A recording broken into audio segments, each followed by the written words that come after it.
अंतागढ़ में कर्मचारी अधिकारी फेडरेशन की 3 दिवसीय हड़ताल जारी है। फेडरेशन से जुड़े 125 संघों के कर्मचारी अधिकारी अपनी मांगों को लेकर बाजार चौक में धरना प्रदर्शन कर रहे हैं। छत्तीसगढ़ कर्मचारी अधिकारी फेडरेशन के आह्वान पर इस हड़ताल में पुलिस विभाग को छोड़कर लगभग सभी विभागों के कर्मचारी शामिल है।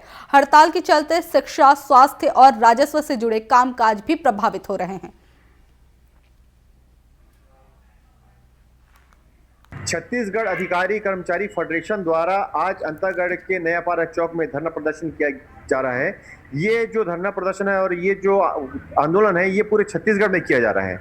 हम आपको बता दें, पिछले बार कलमबंद तरीके से हड़ताल किया गया था, कार्य ठप थे और इनके हड़ताल में जाने के बाद कुल 125 संघ है इसमें।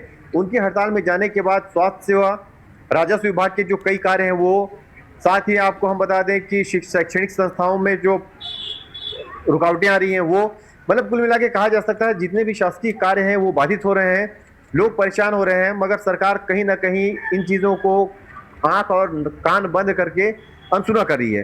हम यहाँ बात करेंगे फेडरेशन के जो सदस्य हैं या फिर जो पदाधिकारी हैं उनसे। सर ये बताइए, इन मांगों को लेकर आप लगातार धरना प्रदर्शन कर रहे हैं, कभी चक्का जाम की तो स्थिति नहीं आई है, कलम बंद कभी कर रहे हैं, कभी 3 दिन से वो कर रहे हैं, कभी हड़ताल कर रहे हैं, पर सरकार जिस तरीके से बिल्कुल कान बंद किए हुए है, आपको क्या लगता है कि आपकी मांगे मानी जाएंगी? मैं आपके माध्यम से सरकार को बताना चाहूँगा कि हमारा जो संगठन है, 125 से ज़्यादा संगठन इस आंदोलन में भाग ले रही है। हमारे जो संगठन है अलग अलग चरणों में आंदोलन सरकार को नज़र अपने तरफ खींचने के, आकर्षण करने के लिए अपना बात रखने जा रही है। हमारा जो मुख्य जो मांगे हैं, निश्चित तौर पर हमारा जो डीए है जो केंद्र सरकार देती है अपने केंद्र कर्मचारियों को, हमारा राज्य सरकार उससे बहुत पीछे देती है और हमारे एरियाज भी नहीं देती है। इसी प्रकार हमारा समयमान है उसको भी समय पर नहीं देती है सरकार ने। समयमान वेतनमान में जो संगतियाँ हैं उसमें भी नहीं देती है, कर्मचारियों को वेतनमान में जो संगतियाँ हैं उसको भी नहीं देती। इस प्रकार से हमारा कई मांगे हैं जिसको शासन ने हमको समय पर नहीं दे रही है, जिससे हम लोग बहुत ही दुखी हैं और दुखी होने की वजह से इस आंदोलन को हम लोग। तो जिस तरीके से मोदी की गारंटी में ये सब बातें कही गई थी, मोदी सरकार का कार्यकाल आधे से ज़्यादा ही होने वाला है जी, मगर अभी तक के आप लोगों की बातें नहीं मानी गई है। क्या वो गारंटी मोदी की थी या छत्तीसगढ़ सरकार की थी, ये बताएंगे आप?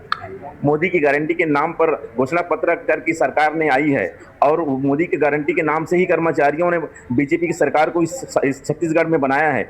और छत्तीसगढ़ में मोदी की गारंटी में जो सरकार चला रही है, आज तक हम कर्मचारियों को एक भी लाभ नहीं दे रही है।